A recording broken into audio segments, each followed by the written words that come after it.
A strange man just told me, "The next bus is not real, do not board." What time is it? I don't know. I did know. It was 11:55 p.m. I lose motivation to talk properly when I'm tired, although this was definitely an overreaction.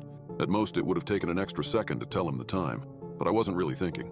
I just wanted to get home, ignoring all social interactions. I didn't even look up to see this man's face. He left without saying anything, limping as he walked, leaving me alone at the bus stop, waiting for the final departure of the night. A single minute past midnight was the usual time on the schedule, although it's almost always late, despite only ever having a few passengers at most. My late shift at work had me used to these empty hours of the night. This specific part of town lacked nightlife entertainment, leaving little reason to be out after dark.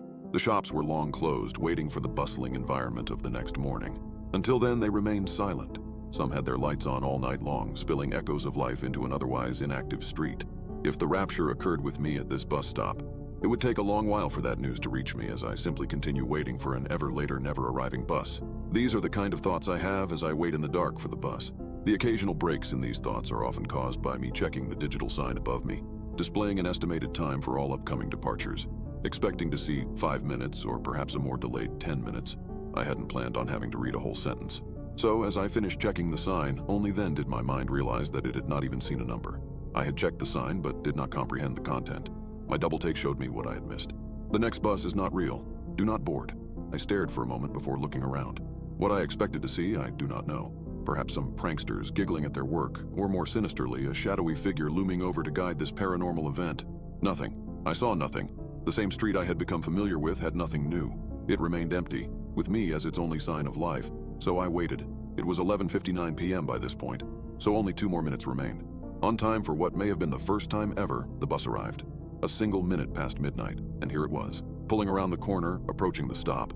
I put my hand out to signal my need to board, feeling relieved that my only way home hadn't been canceled. As the bus approached, I noticed the dark interior. The headlights were on, but the lights inside were all off. I could not make out whether any passengers were on board, or even who the driver was. Being a regular, I know most of the final route drivers, but this time it was anybody's guess. I got onto the bus, putting down the same change I always do. Bit dark, isn't it? Nobody replied as the doors closed behind me and the bus continued its way forward. I smiled awkwardly, despite knowing that the driver could not see me, and found a seat. I never found out whether there were any more passengers, but I can only hope that nobody else had to go through these next events. Almost immediately, I noticed stops being omitted from the route. A turn missed here, a completely wrong turn taken there. A panic set in that I had somehow gotten onto the wrong bus, despite knowing for a fact that the bus I always get is the only local one that runs this late.